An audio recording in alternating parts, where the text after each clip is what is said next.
Hey guys, this is Drew with Traveling Husbands, and this is our Journey Series podcast, part 2, where Aiden and I are talking about staying on Disney and Universal property versus staying off. So welcome aboard.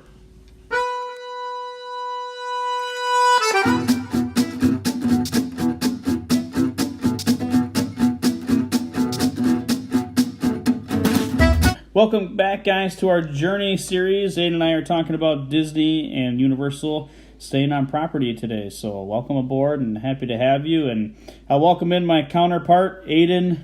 Hey, Drew, how's it going? Good. How are you, sir? I'm doing good. Work's been keeping me busy and with all the editing and vlogging and everything, so keeping on my toes lately.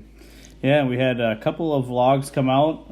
We were a little bit delayed in getting them out, but that's because we had a lot of content from the last few weeks. We covered Miranda's birthday my wife's birthday, and we went to dinner and showed all that, and then we went shopping the next day. We had a hospital tour in between everything, so a lot of vlogs coming out, and thank you for editing. I appreciate that. Yeah, of course. I mean, somebody has to do it, right? Thanks. But how's life going with you? Work, baby? Everything's good. Work has been work. Driving around. But just keeping busy, and you know how my work life is. I'm extremely busy, but I'm not coaching right now, which definitely takes away a lot of the stress. So it's definitely freed up a lot of my time, which ultimately makes just everything easier. Life, work, everything gets easier when you're not as busy. But baby, the latest update I can give you is Miranda's doing good. We're moving along. It's kind of crazy to think that we're on the latter half of this thing. It feels like it just went by super quick. But yeah, I'm excited about it, and I guess if our listeners have any other thoughts on that or questions on the baby, we did do a bonus podcast to the gender reveal, so they can certainly check that out if they would like. Yep, and probably another podcast coming out soon. You know, like a little update, maybe halfway through, or how's it going? Well, sure, kind of a thing. So yeah, definitely would love to do that. But let's jump back into the Journey series. So this has been something that we started. We first talked about our Vegas trip, and then we thought about where else we wanted to take this thing, and it obviously just led right into, it was an easy segue for us. We both have made several trips down to the Orlando area. My wife and I have stayed on Disney property several times, and you have stayed off of property while visiting Disney and Universal. I've never been to Universal, so I'm excited to hear what you have to share about it for our fans. And we're traveling husbands, so this is what we do. We like to help you guys out and get you set up on your vacations while also exploring our journey, visiting these places. So let's go right into talk Disney, right? Talk Disney, yeah. Okay. Let's start with that. Well, how many times have you gone? That's a great question, and you have to forgive me, but I've been there several times. That's my answer. Several? Okay. I can't give you the exact number. You can't. I can tell you why I started going, if that helps. Yeah, let's start with that. So, my wife was a huge Disney fan. She went when she was a kid, and she was begging for years to go, and I never really knew much about it. I just frankly wasn't a Disney guy. And I remember talking to a friend of mine at work, and a past employer back in the day, and they told me, just go there and take your wife there and enjoy the moment and be a kid. And I thought, all right, I guess I can do that. So so we went down to Orlando, Florida, and stayed on property, and I was hooked from the get-go. I mean, it's unlike any vacation I've ever been on. I guess we'll get into a lot of that later, but ultimately that's what set it up, and then we've been going back every year since. So good. How do you normally get to Disney or the Orlando area? Yeah, great question. So we usually travel by plane. There are a lot of direct flights. We're from Wisconsin, so there's a lot of direct flights that can get you right into the Orlando, Florida area. But I've also taken a flight out of Rockford, which is in Illinois, which was a flight into, I think it was Orlando Sanford Airport or one of those, and then we Ubered up to the Orlando area, which was about an hour Uber ride, but not too costly. Like, it wasn't super expensive, and the flight was a discounted flight for us, so that's one way you can get there as well. But usually by air. We're not. By air. Okay. We don't travel in the vehicle. Would you ever drive down there? I don't think I could do it. No, I couldn't do it. I'm way too antsy of a person, and I just want to get to where I'm going. But I understand, and I know we'll talk about your experience with that because you have driven to the Orlando, Florida area. But for me, no, we're all the time we're on the plane. Just because you're impatient, or just because you don't want to be like on the road for that long? On the road for that long, and probably a little bit of impatience. Yeah, I can't. I can only talk so much in a vehicle and sleep so much, and I just couldn't do it. I just want to get there. Plus, when you talk about, a lot of our listeners have full-time jobs and things like that, and Right. now you're adding in extra vacation days and things like that maybe you necessarily didn't take. So I guess I definitely, I know flying is obviously more expensive, depending on the vehicle you have and all those good things, but I definitely pay for the convenience. Good. And then you've stayed on property, of course, right? Yeah, so we've stayed on property, usually the value resorts, which is on the cheaper end of things. Again, when I'm on vacation, and especially at Disney, as you know, because you've been to Disney, you spend so much time in the parks, and I really only need a place to sleep. So I don't need to stay at a Grand Floridian or anything crazy, or the Poly that's down there. Value resorts are exactly what they are. I mean, you're going to get value out of it, and you get the Disney experience when you're on property. I know you mentioned, value resorts and whatnot. There's a couple of them down there, correct? Yeah, there's actually a few of them. Yep. And then which ones have you stayed at? Yeah, great question. So my wife and I have stayed at Movies. Was our first one we ever stayed at. I can remember that. And then we stayed at Music and Pop Century. And which one was your favorite out of all of those? Well, that's a great question. I would tell, and I don't. It's more of a nostalgia thing, but I would probably say Movies, just because that's the first one that Ryan and I ever stayed at, and that's the one that definitely got me hooked into all things Disney. Are they? I think those are the ones that are like renovated, right? Well, yeah, they're actually they renovated Pop Century a couple years ago, and they're in the middle or starting. I think actually Movies might be done, almost done, and then now I think they're working into the Music ones. Oh, okay. And then so like, what do you like about staying on property when you go to Disney? Yeah, I always I get this question a lot, and what I would tell you is I'll be the first one to say I'm biased. I'll put on my rose gold or Mickey ear sunglasses and tell people that it's all about the experience from the time that you check in to the time you're going. Not even check in. I mean, I would even say when you're getting on the Magical Express at the Orlando airport, all the way until the time that you're leaving to go back, and it's all amazing the way the cast members completely take care of you. If there's anything you need, they're there. And then you talk about transportation too. There's so many different transportations on Disney property where if you don't want to rent a car, you don't have to. You can get on a bus, you can get on a gondola. I mean, there's all sorts of different things you can do. But just the way that they treat you is the difference. And then I think you can hook anybody into Disney when you go to Magic Kingdom for the first time, and then you see those fireworks to end the night. Is there something that you don't like? If something I don't like would be, well, I know a lot about the Walt story, and I know you and I have talked about that quite a bit. That Walt really didn't want Disney to grow into what it is today. I think you have to change. Walt was someone that was an innovator, but I've read some and I've seen some interviews with like his wife and things back in the 80s when they first opened up Epcot, and it sounds like the family really wanted them to stop at that point, to not maybe grow into some of the other countries and things that they've done, and they felt like they've done enough. And so my long-winded answer to that is it's almost too big now, and the prices are skyrocketed to where I think some of those families that maybe Walt would have loved to have back in the day given the opportunity to go to Disney and wanted to make it, cost friendly, don't get to experience that today.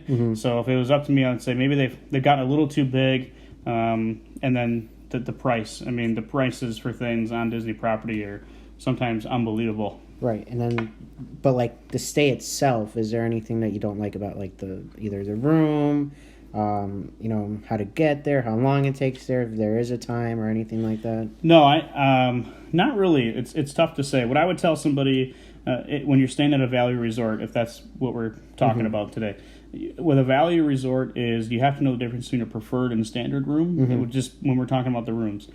Preferred is going to put you closer to like the lobby area and closer to where the buses and those types of things are. And then a standard room is going to put you in the way back of the resort.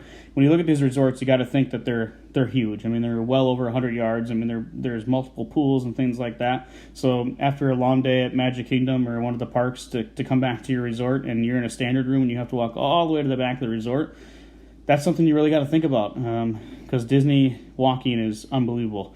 So that's something to really think about. And then a preferred room is putting you right by a pool, right by the lobby, right in and off on the bus. And you're going to pay a little bit more for that. But if there's any complaint I ever had or any advice I could give somebody when it comes to the rooms, is just be aware of the difference between a standard room and a preferred room. Have you done either or have you always done preferred? Yeah, we've done both. We have stayed in we've done split stays where we've stayed in a preferred room, and we're supposed to get moved to a standard room, but the cast members took care of us. They didn't want us to change to a standard room, so we stayed in preferred. But I have done an entire stay in a standard versus a preferred room, and I would always tell somebody to try to get the preferred room. It doesn't make a huge difference when you're talking about like the all-star resorts, but when you're talking about Pop Century and Art Animation and some of those, you definitely want to get into a preferred room, because those are, not that they're necessarily bigger, just the distance to the lobby is maybe a little bit more, or then getting to the transportation is just a little bit harder. And if you stay in a standard room, do you still have access to pools, or is there only just one pool? No, there's multiple pools on both All-Star and Pop Century properties and Art of Animation and things like that. There's multiple pools. The standard room is more than likely going to have their own pool. There is they have one big ginormous pool at all of these resorts, but then they have like these littler pools off to the sides. So I would tell you that you'll get your own personal pool, but maybe it might be a little bit quieter. A lot of the water activities and things like that, and the music will be more towards that preferred area with the larger pool. And then are you able to go visit other resorts if you're not staying on them, or? Yeah, absolutely. And I would actually encourage it. There's a lot of restaurants and things like that that you can go try at different resorts. We've gone to the Kona at the Poly. Just take a bus over there or an Uber. Mm-hmm. So yeah, there's to try all the restaurants on Disney property. You're definitely going to have to visit some other resorts that are more in that deluxe, the higher end. Yeah, the more deluxe area. And then, so transportation wise, there's multiple ways of getting to there, or do you only? Or like, let's say I just want to go to like the Poly, for instance, and you mentioned Uber. Is that my only option, or do they have their own like magical bus or whatever the case may be? Yeah, each resort on Disney property has a bus, a Disney transportation. So you can get on a bus and they'll take you pretty much anywhere. Now to get to another resort, you might have to go to like Disney Springs or transportation center area, then get on a different bus that's going to take you to like the Poly. So that's why we have in the past have Ubered to get to a different resort, but you can always get on a bus, and the bus will lead you to where you want to go, whether it's a park or it's another resort. And then Uber, is there a designated area for those, or? Yeah, Uber will pick you up at any resort right off the lobby area, but Disney has its own version of Uber, which is the Mini, but it's you always go with Uber or Lyft. They're all over on Disney property. They know we've gotten Ubers at 4 a.m. to go back to the airport. They're always down there. If you just download the app on your phone, you can get an Uber or a Lyft, and their rate. It's not like Vegas, Vegas, when you're at a resort in Vegas, they'll like start yelling at the Ubers to get out of the way. But at Disney, everybody's in a great mood and everybody's happy. It's the happiest place on earth. And if you order an Uber, as long as they pick you up near the lobby and not over by where the bus area is, nobody will have any issues with it. Right, and then getting from your resort to the park, there's going to be its own transportation, or how do you go about that when you do go? Yeah, and before we get into the transportation and what you can and can't get on, I want to break this down for you, Aiden. I know you've been there. But just so people are aware, there's 3 different categories of resorts on Disney property. There's value, which is what we've been talking a lot about, which is the All-Stars and the Pop Centuries of the world. But then there's moderates, which is like that middle ground area, and then there's the deluxe, which is usually like the DVC resorts and things like that. So just so you're aware that there's 3 different categories there of which you can stay in. and obviously by the name of them, you can kind of understand what you're getting out of Right. it. But so the values, you're going to have buses is going to be the main transportation to get to any park. What you do is you just go out the lobby doors usually, and then you'll see bus areas, and then you'll just get in line for whichever park you're going to. Magic Kingdom, Hollywood Studios, they'll even take you to the water parks in Disney Springs. Now the moderates and the deluxes, there's some other options for you, and what you're referring to is the monorail. So you'll definitely see that at a deluxe resort, which is, so then you have the buses or the monorail. You can get on the monorail and that will take you over to the parks. But the other thing that's really cool now too is like Pop Century, which is a value resort, has the gondolas. So you can get on a gondola. Be aware, they've had some issues in the past, but if you're feeling comfortable enough to get on a gondola with your family, the gondola will also take you to the parks and other resorts. The other thing too is some of these resorts are directly in relation with a park. So Are you meaning like walking distance? yeah, walking or? distance. Okay. So like the Contemporary is right near one of the parks. So you can, when you're thinking about where you want to stay on Disney property, those values will probably more than likely be a little bit further away, and you're only going to be able to get on a bus. But when you start talking about moderates and deluxes, those are nearby, usually a park, and you can. And I'm not going to say they're all like this because they're certainly not. But in a deluxe, there's several deluxe resorts, DVC resorts, that you can just walk right over to a park like Epcot or Magic Kingdom. Mm-hmm. And then also want to put this in there just because. So Drew has stayed on Disney property. I've gone to Disney, but I've never stayed on property. So he's a little bit more knowledgeable about the stays and how to get to places as well. So. Yeah.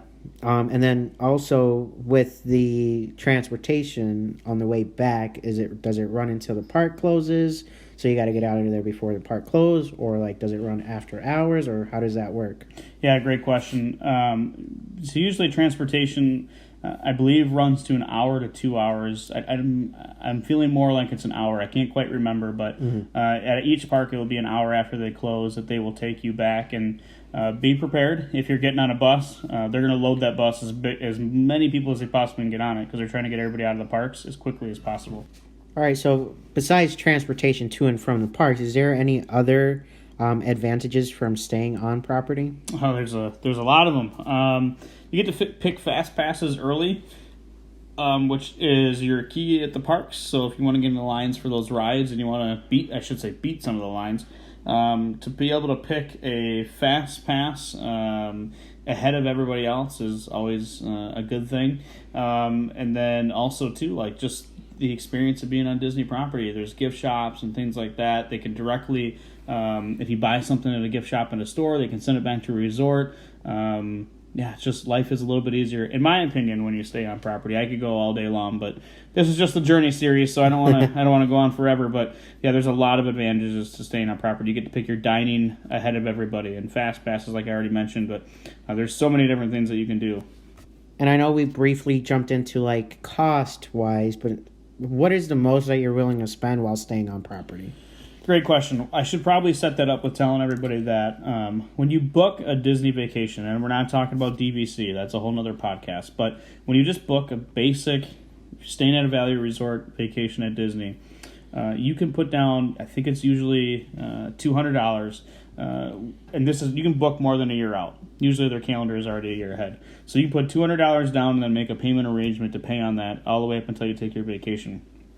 A lot of people think when you go to Disney that you have to have the money up front. You don't. That's false. You just have to have that $200 initial booking fee, maybe some tax in there a little bit, but $200 will get you started. But asking the question of how much would I spend on a Disney vacation, I would tell you don't. If you're going to stay at the Grand Floridian, you're going to spend $8,000, right? $4,000 somewhere in there. But at a value resort, for a week's vacation, I think we've averaged it out between my wife and I with dining and travel is usually going to be right around $2,500. So the $2,500, that's including your stay, your flight, and your dining tickets and everything. Yeah, so $2,500, and that's an off season. Okay. Now let me tell you about the seasons. So Disney has different seasons where things get a little bit more expensive. So if you want to go in the middle of summer, $2,500 because it's extremely hot down in Florida during that time, and not a lot of people want to travel there. Although I'll tell you that Disney does take care of you with water and all those things, so it's it's not totally crazy. Plus, at night the temperature doesn't fall a lot, but it does fall. So don't think it's going to be scorching hot the entire time. And I don't want to tell you it's going to be hot when you're down there in the middle of summer, pretty much April through now, which is November. But when you get into the winter season, they start changing things on the property and stuff like that more to Christmas. The price is going to go up, so then you're looking at probably another $1,000. Okay. Yeah. And then, is there anything that factors into making your decision as to which property you're going to stay at? Well, for us, it kind of all depends on what we're feeling in the moment. We've stayed at several of the values, so it just this last time we stayed at Pop Century, and it was kind of just to get a different look and stay at a different resort. But all of them are, especially in the value level, a lot of them are pretty much the same in what you're going to get and what you're going to see. But more in Pop, you'll have more of the remodeled, updated rooms. So for us, it's just staying somewhere new and trying a different resort than what we stayed at the last time. Gotcha. And then, is there any other thing that you haven't talked about that you want to talk about, mentioning regarding staying on property? I mean, I know we haven't covered tips and stuff like that, but that's a different podcast to come. But just specifically to staying on property that you haven't mentioned.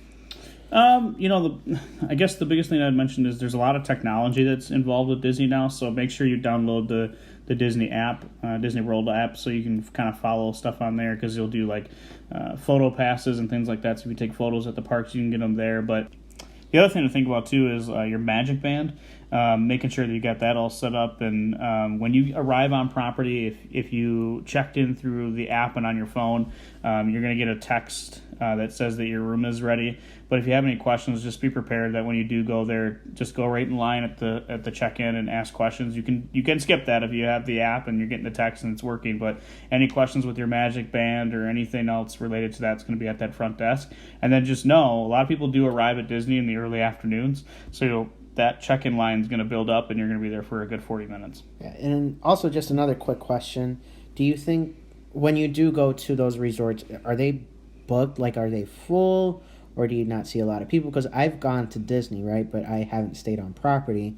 And I drove there, but when we parked, the parking lot is full, to the max.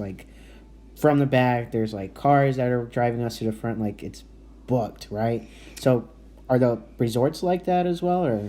It can be. Just kind of depends on when you go. I know that at All Star Sports, which is a value resort, you'll get a lot of those cheerleading teams and things like that, because they do have the ESPN zone and stuff like that near those, where a lot of those sports teams will go and play their tournaments and things like that. Mm-hmm. So the resorts can fill up, and the values will fill up because they're the cheapest on property.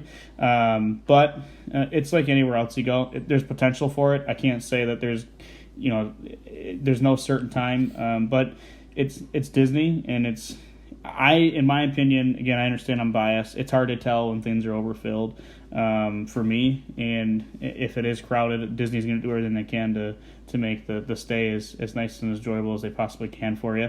But if you are in a preferred room, which is up near that lobby area, just know you're near the pool, and that's where a lot of people are going, is that main pool. I mean, there's a lot of pools on these properties, but the main pool, you might get some noise from that, but outside of that, there's not a whole lot. And also it's just a little hard to tell as well, because there's 4 parks, they're huge. I don't think you can determine the crowd unless you actually work there, and then you get the numbers. But yeah, I think holidays, you certainly can tell. I mean, it's filled to capacity, and they'll actually shut or not allow you to enter the parks once they reach capacity.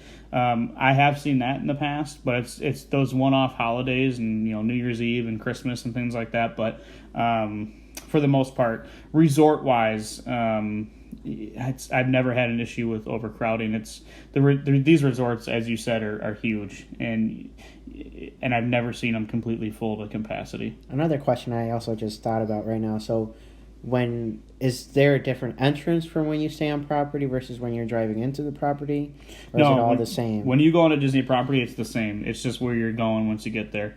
And each resort has its own little check-in area when you're driving into it. Because I remember when we got there, we drove, we walked through, then there's a place where you pick up your tickets and whatnot, and then you go through check-in area. Then I feel like I don't know. There's lots of check-in areas. And There is, and then the other thing too is if you are driving in, like if you rented a car from the airport when you go to some of these resorts, you have to go past the security gate. That's one thing about Disney. You know, I always feel safe when I'm on Disney property. There's security everywhere. Their security actually has like canines I've seen before, which is really cool. So they're really advanced in that kind of stuff. But the biggest thing is because it's so secure. And want to make sure that you're safe. Just make sure you have your Magic Band ready. That's your Magic Band is your key to everything when you're staying on Disney property. That has all your information on it for where you're staying, what you're doing. Even can have your debit card information on it. So they might scan your Magic Band just to get through the gate, just to see and make sure that you're supposed to be there. But if you don't have your Magic Band yet, just let them know and let them know that you're checking in and you need to get a Magic Band because not everybody does that. Through the online system. So, but just let them know. And everybody's friendly on Disney property, so it's not like the security guard's going to say you can't go any further. They want to make sure that you are where you're supposed to be. Because a lot of times too, because Disney property is so large, people are just in general lost and don't know where they're supposed to be. Yeah, and then also with the Magic Band, like if that gets lost for whatever reason, it follows you because it's scanned to your fingerprint. That and your fingerprint is linked up with your Magic Band. When you go to the parks, they're going to ask for your fingerprint. You don't have to do that before or anything like that. That's all when you get there. They're going to ask for that stuff. And if your Magic Band does get lost, they can shut down anything. Like if you had your debit card information on there, they can shut all that down and issue you a new Magic Band. Oh, and by the way, too, if you don't want to have your debit card information on that Magic Band, you don't have to have it on there. That's just an option for you. So if you're hearing me say this right now and you're like, oh my goodness, what do I even need to bring my credit cards for? You definitely should bring those down to Disney. Don't forget those.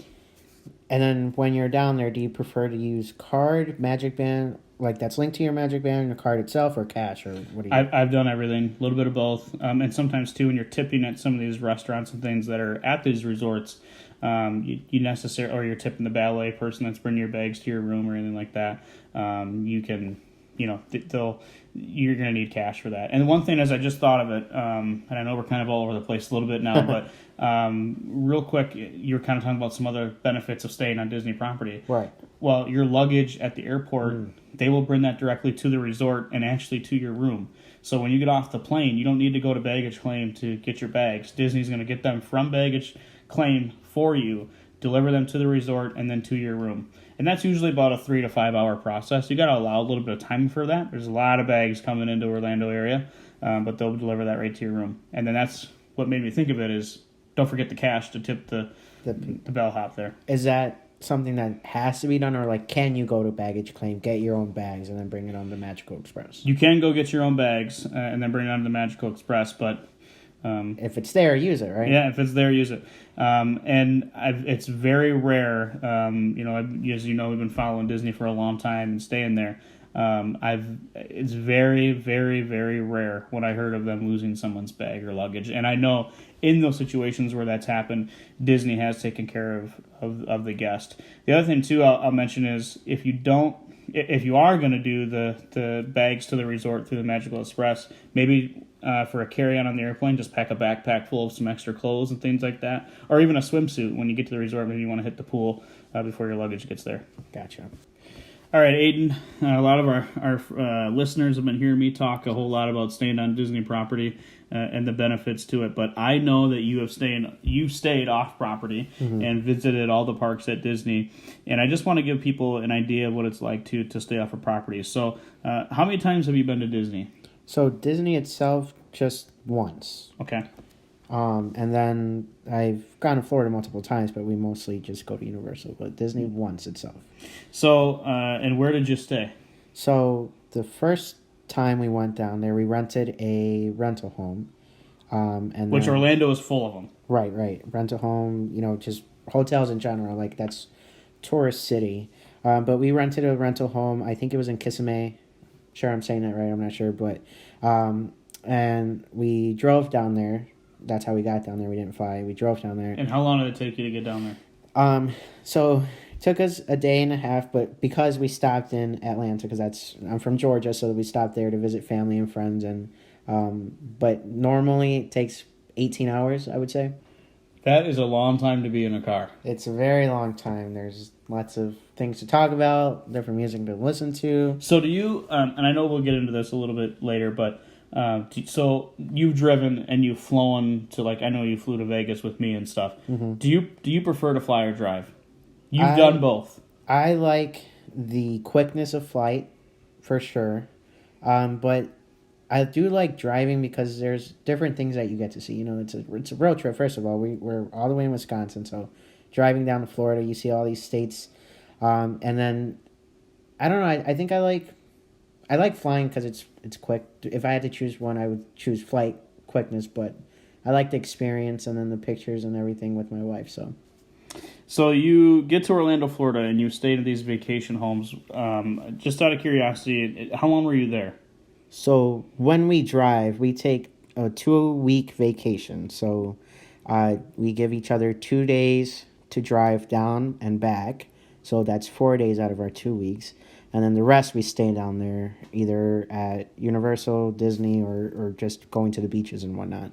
Okay, and these vacation homes, do you have like an average cost? Yes. And I know they can all be different.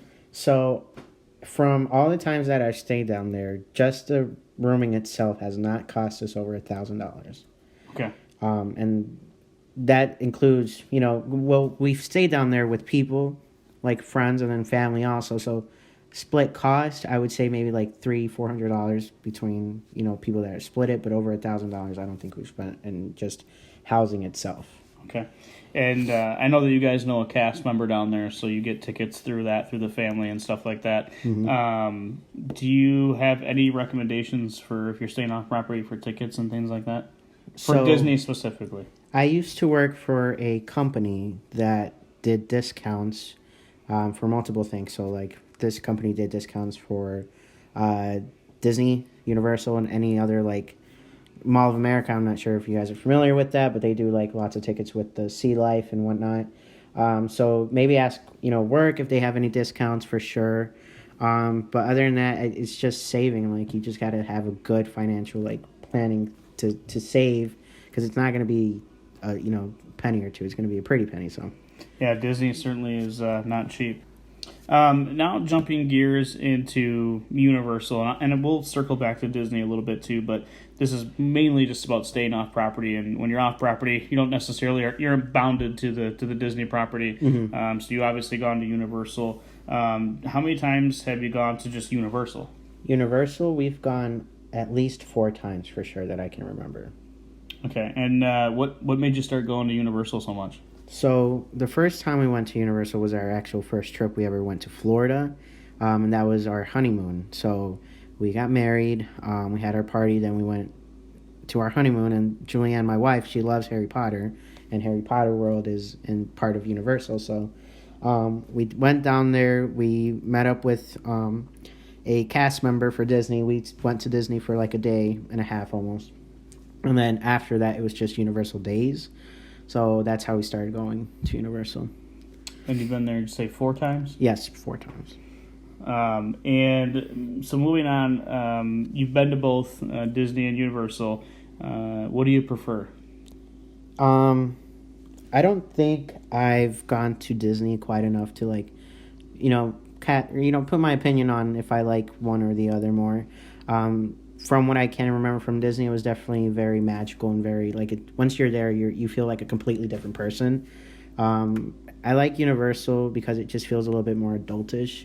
Not that Disney doesn't, but Universal has like a lot of... It's not as geared towards kids. Right. It's a little bit more towards like the older crowd, and that's good. And then there's nothing wrong with like Disney being geared towards, the younger crowd, but I think you get different experiences and different feelings from either park. Yeah, I know you and I have talked at length about this, and I think there's the thrill rides at Disney, the Flight of Passage, which you can find in Animal Kingdom, or Mount Everest, which you can find at Animal Kingdom as well, or Seven Dwarfs Mine Train, which is at Magic Kingdom.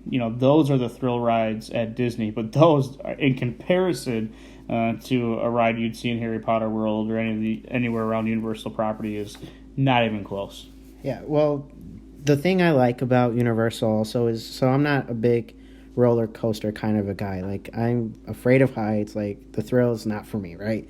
Universal has a lot of simulating rides, so it's like 3D, 4D, and it feels like you are on a roller coaster, but you're not. Like, I know I'm safe, so I go on those, and I think that's why I like Universal. And then, going to Disney, like, I didn't really go on many rides. We went around, we shopped, we ate a lot, we did those kind of things, but we didn't really ride much. I think we were like the Little Mermaid or something. And So, jumping back into the resorts, does Universal have resorts similar to like a Disney, the Value, Moderate, Deluxe, or like what does Universal have if I want to stay on property? yeah, so Universal, they have their own resorts. They do have similar to like the moderate or the higher end spectrum, and then they just recently added value resorts. There was one that was like decently priced, but they added two new value resorts where it's like similar to Disney. Yeah, and I've actually read a lot about this Value Resort at Universal, and that in comparison to the Value at Disney, it sounds like Universal is definitely winning that one. I mean, Disney's the theming and things like that on their values, although they're making a lot of changes and they're upgrading them in comparison to Universal. Like even the technology I've heard about with like the tablets and things like that in the rooms at Universal in comparison to Disney are very different. Yes, I actually have not stayed on a resort on Universal property, but I'm hoping it's in the works sometime next year, maybe, but we'll see. We'll see. he's we have a trip planned, and you're trying your hardest to get over to Universal. I know we have a lot of plans for Disney, but I know how bad you want to get over there, so we'll try to make it happen for you. Let's actually, I think that's a great segue. So let's talk about the future of what we plan on doing over the next year. Yep, so I know for sure we're planning on going to Disney for, the Christmas time. Yeah, November, I think we're going, right? November of next year. Yep, so you're going to be freshly brand new dad. We're bringing a baby, and then it's going to be our first time as well as experiencing Disney as a whole. Like, we know we can experience Disney with, staying, whether it be like on a Valley Resort and then getting, the tickets as from like a family member or whatnot, or, staying off of property and then doing it that way. But I want to experience the whole thing, the whole shebang, I guess. Yeah, absolutely. And I think that'll be a great time for us. We'll be staying at a Value. I think we're staying at All-Star Movies when we go down there. So it'll be awesome to kind of show Aiden the good value. I'm just kidding. I'm not gonna get in competition with you about Universal or Disney. But to get down there and show you that. And then if you've been watching this on YouTube, we will upload some photos on there so you can kind of see some of these things we talked about today. The photos will be rotating through. So take a look at those, and you can get an idea of some of these things that we've been talking about. Aiden, anything else you wanted to add to this? We're at 36 minutes. Anything you wanted to add to this? I mean, yeah, there's lots to add and still lots of stuff that we have to cover, staying on and off of property. But, we'll continue these series and stuff. But then you can also follow us on all of our Instagram, Facebook, YouTube, any of our platforms to kind of, go a little bit more in depth and then actually see visual representations of these times where we've gone out and what those looks like and just how all of our trips come together for the both of us. So yeah, absolutely. And then also too, if you have any questions that we did not answer on the Journey series, we're trying to keep these short.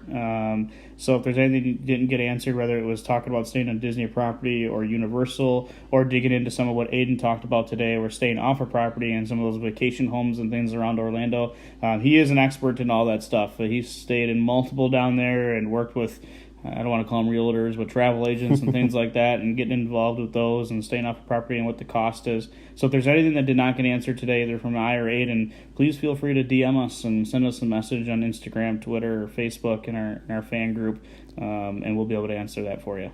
Yep, and then like I said, this is just a short part of the Journey series, so keep an eye out for the next podcast where we're going to, go just more to specific details on each park that we've gone to. So I think first we're going to talk about Disney and how to plan a trip to Disney, tips, tricks, and all that good stuff. And then later on we would do one for Universal, and then we can also talk a little bit more on versus off property there. So All right, thanks, guys. For Drew, This is Aiden. we'll catch you next time. See ya. Hey guys, this is Aiden from Traveling Husbands. Unfortunately, I wasn't able to get those pictures up for you guys for today's podcast video, but we will be posting some pictures from our previous trips on Instagram and Facebook, so keep an eye out for those. And again, I apologize for not getting those pictures up for you guys, but do keep an eye out for those posts. Again, this is Aiden from Traveling Husbands. See you guys.